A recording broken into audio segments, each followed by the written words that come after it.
Assalamualaikum warahmatullahi wabarakatuh. Perkenalkan, nama saya Fani Alia Wardah, kelas 9A, sekolah di MTS Islamia, Dolok Masihul.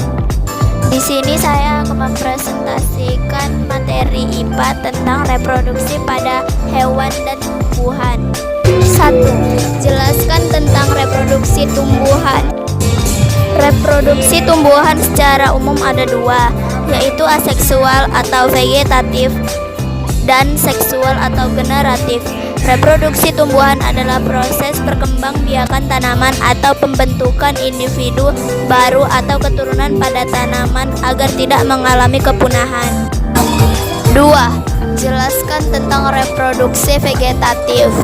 Reproduksi vegetatif dapat dilakukan karena memiliki sel meristem, yaitu sel yang mampu berkembang menjadi berbagai jenis sel penyusun jaringan dan organ. Keturunan yang dihasilkan reproduksi vegetatif memiliki sifat atau karakter yang sama dengan induknya. 3. Jelaskan tentang reproduksi vegetatif angiosperma. Reproduksi vegetatif tumbuhan angiosperma ada dua, yaitu vegetatif alami dan vegetatif buatan. Vegetatif alami adalah reproduksi vegetatif tanpa bantuan manusia. 4. Sebutkan dan jelaskan beberapa contoh vegetatif alami. Contoh vegetatif alami adalah 1. Rizoma adalah batang yang ada di dalam tanah. Rizoma ini beruas dan berbuku-buku. 2. Stolon atau geragi adalah batang tumbuhan yang menjalar di atas tanah. 3. Umbi lapis atau bulbus merupakan modifikasi batang dan daun tersusun atas lapisan daun dan batang atau cakram. 4. Kuncup adventif daun adalah kuncup yang terdapat pada tepi daun, disebut juga tunas liar tepi daun.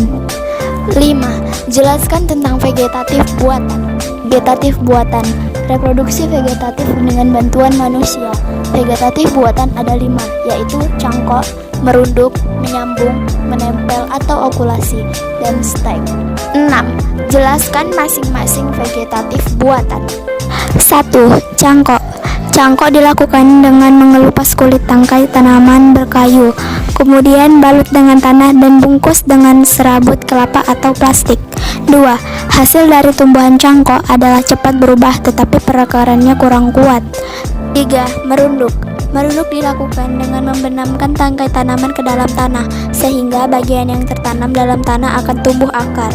4. Okulasi. Okulasi dilakukan dengan menempelkan mata tunas kulit tanaman pada batang tanaman yang sejenis. 5. Stek. Stek dilakukan dengan memotong bagian tumbuhan kemudian ditanam untuk menghasilkan individu baru. Jelaskan tentang reproduksi generatif angiosperma. Reproduksi generatif angiosperma. Organ reproduksi generatif pada angiosperma berupa bunga dan biji. Reproduksi generatif tumbuhan angiosperma ada 4, yaitu penyerbukan atau polinasi, pembuahan atau fertilitasi, penyebaran biji, dan perkecambahan. 8. Jelaskan proses penyerbukan. Penyerbukan adalah proses menempelnya serbuk sari pada kepala putik. Sel kelamin jantan pada tumbuhan berbunga adalah serbuk sari, sel kelamin betinanya adalah putik. 9. Jelaskan tentang fertilisasi.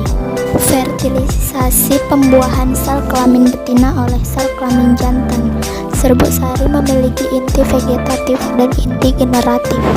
Jelaskan tentang inti sel vegetatif dalam serbuk sari. Inti sel vegetatif dalam serbuk sari berperan sebagai penuntun gerak tumbuh bulu serbuk sari ke bakal biji. Ada juga penyebaran biji pada angiosperma terjadi pada tumbuhan baru yang tumbuh agak jauh dari induknya. Penyebaran biji dapat dilakukan melalui perantara, yaitu anemokori, hidroki, zooki, dan antropokori. Oke teman-teman, mungkin sekian dulu video dari saya. Kurang dan lebihnya saya mohon maaf. Wassalamualaikum warahmatullahi wabarakatuh.